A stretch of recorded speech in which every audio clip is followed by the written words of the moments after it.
We will now hear the story of Marie Laveau, notorious Voodoo Queen of New Orleans. One winter afternoon, I visited Marie Laveau's tomb outside the French Quarter in New Orleans. In front of the gate leading to the tombs was a sign that read, Cemetery 1.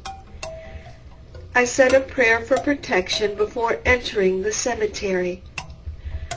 A Creole woman was performing a ritual in front of Marie Laveau's tomb. I watched as she placed coins on the tomb, lit incense, and smoked a cigar. While observing the ritual, I wondered if Marie Laveau would have liked the ceremony being presented in her honor. As the ritual progressed, I noticed that energy appeared to be coming from inside this tomb. It moved quickly in between my husband and myself as we watched the ritual. Cold energy swirled around and the wind started to blow. Chills ran up my spine. I channeled my main spirit guide Grace through automatic writing to find out what happened. Grace explained that several spirits came from inside the tomb and returned back inside it. A plaque on the tomb reads, "This Greek revival tomb is the reputed burial place of this notorious Voodoo Queen." Marie Laveau was the most widely known of many practitioners of the mystic cult called Voodooism. Finding a piece of red brick lying near the ground, my husband drew 3 X marks on the side wall of this white stucco structure for good luck, along with many others who have requests to Marie Laveau for special favors. Marie's own X was found on a handwritten document, a record that secured freedom for a woman of color and her children. Marie I signed legal documents with this signature mark. There were actually 2 Marie Laveaus, a mother and her daughter. The mother is referred to as Marie I. Her legal mark looked exactly like those on her tomb.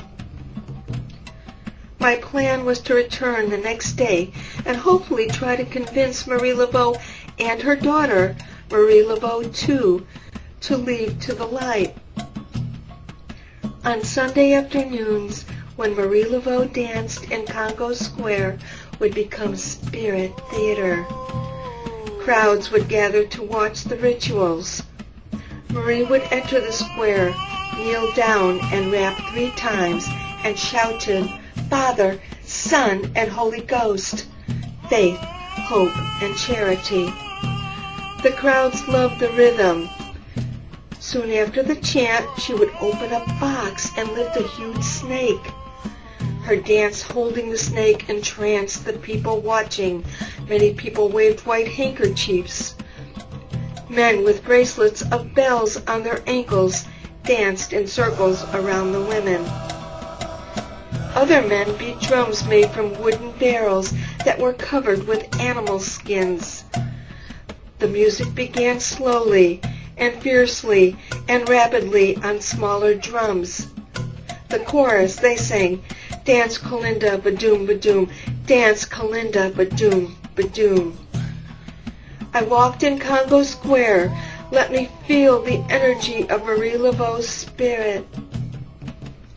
It seemed as if she was still there performing the Le Grand Zombie dance. Returning to our hotel for the night and settling in for sleep, suddenly the bed shook. I could feel the presence of a spirit and heard the voice of a woman speaking with a Creole accent. Observing white energy move towards the foot of the bed, it felt like I knew this spirit. Maybe this is Marie Laveau, who was a hairdresser. The 2 Marie Laveaus, mother and daughter, were both hairdressers and voodoo priestesses. The next afternoon, I prepared to meet the spirits of the two Marie Laveaus, making sure to take my gree-gree bag. Walking towards the cemetery, I stopped to ground myself to a tree.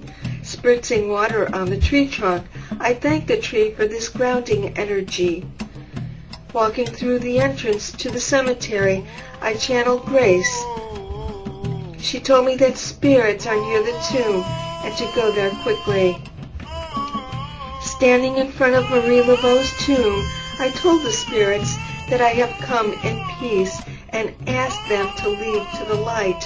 All of a sudden, energy came from inside the tomb and started to coil itself around my ankles like a snake and move slowly upward toward my knees. I yelled, "Stop! You will not take possession of me." Then I realized this was a friendly energy. I could feel the energy uncoil itself from my body and move away. I asked the spirits of both Marie Laveaus if they wanted to go to the light. To my surprise, Marie Laveau once said, "Thank you, child, but my daughter and I already went into the light a long time ago and then decided to come back. We simply chose to stay here because we like New Orleans and we like helping the people here, but we could easily return and stay in the light anytime we want." That day, I learned there are many earthbound spirits that are not bad. Many ghosts are good guardian spirits, like the two Marie Laveaus. Together we sent the message of peace, love, and light to the universe.